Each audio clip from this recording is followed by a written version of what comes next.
नमस्कार, आप देख रहे हैं द दस्तक 24। पेश है अब तक की बड़ी खबरें। किसानों का हरियाणा में हुआ प्रदर्शन, केंद्र के फैसलों के खिलाफ उठाई आवाज। गौरतलब है कि सरकार ने फसल बेचने व मंडी से जुड़े कुछ अहम अध्यादेश पारित किए हैं। मोदी सरकार का दावा है कि इन फैसलों से किसान अपनी मर्जी के दामों पर फसल बेच सकेंगे और पूरे देश में कहीं भी बेच सकेंगे। लेकिन किसानों व किसान नेताओं का कहना है कि इन अध्यादेशों में बहुत खामियां हैं, जिसका कॉरपोरेट जगत और बिचौलियों को होगा फायदा। मोदी सरकार ने लागू किया नया कानून, नकली माल बेचने वाले दुकानदार को हो सकती है आजीवन कारावास, क्योंकि उपभोक्ता संरक्षण का नया कानून 20 जुलाई से हुआ लागू।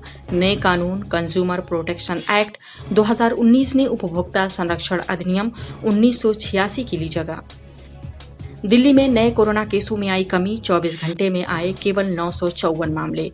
रिकवरी रेट 84.78% हुआ। दिल्ली में कोरोना के नए मामलों में हाल के समय गिरावट देखने में आई। 27 मई के बाद ये पहली बार है जब 24 घंटे के अंदर कोरोना के मामलों की संख्या 1000 से कम दर्ज की गई। एम्स के डायरेक्टर रणदीप गुलेरिया ने कहा, दिल्ली में बीत चुका कोरोना का पीक, अब कई राज्यों में आना है बाकी। उन्होंने कहा है कि अब दिल्ली में केस घटेंगे। गुलेरिया ने यह भी कहा कि राष्ट्रीय स्तर पर कम्युनिटी ट्रांसमिशन को लेकर अधिक सबूत नहीं है। सोमवार को देश में कोरोना वायरस संक्रमितों की संख्या 11 लाख से पार चली गई। इंडिगो 10% कर्मचारियों की करेगी छटनी, कहा बिना कुर्बानी उड़ान भरना असंभव।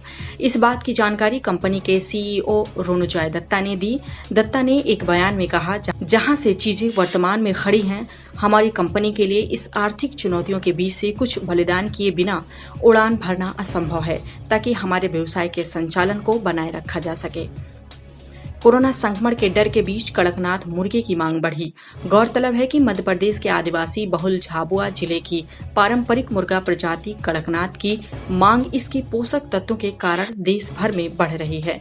कड़कनाथ में दूसरी प्रजातियों के चिकन के मुकाबले कड़कनाथ के काले रंग के मांस में चर्बी और कोलेस्ट्रॉल काफी कम होता है, वहीं प्रोटीन की मात्रा अपेक्षाकृत कहीं ज्यादा होती है।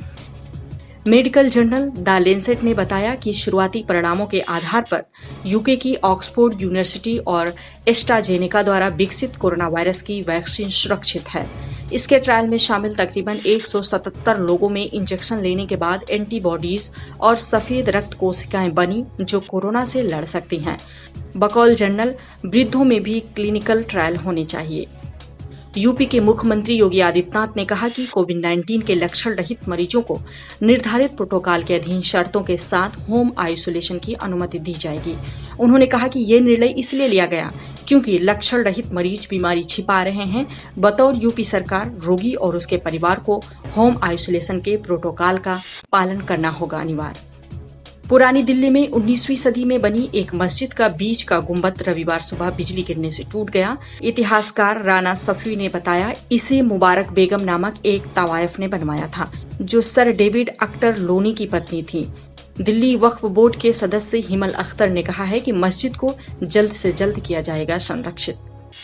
भारतवंशियों की अपील, दुनिया चीन का डटकर सामना करे और उससे कोई आर्थिक नाता न रखे।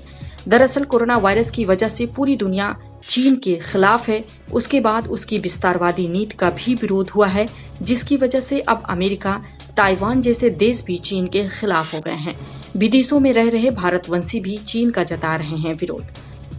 आज की 10 बड़ी खबरों में इतना ही। अन्य खबरों के लिए बने रहें द दस्तक 24 के साथ। खबरें हमारी वेबसाइट www.dadastak24.com पर भी देख सकते हैं। नमस्कार। हमारे साथ जुड़े रहने के लिए हमारे YouTube चैनल को सब्सक्राइब करें, साथ ही बेल आइकन को दबाएं।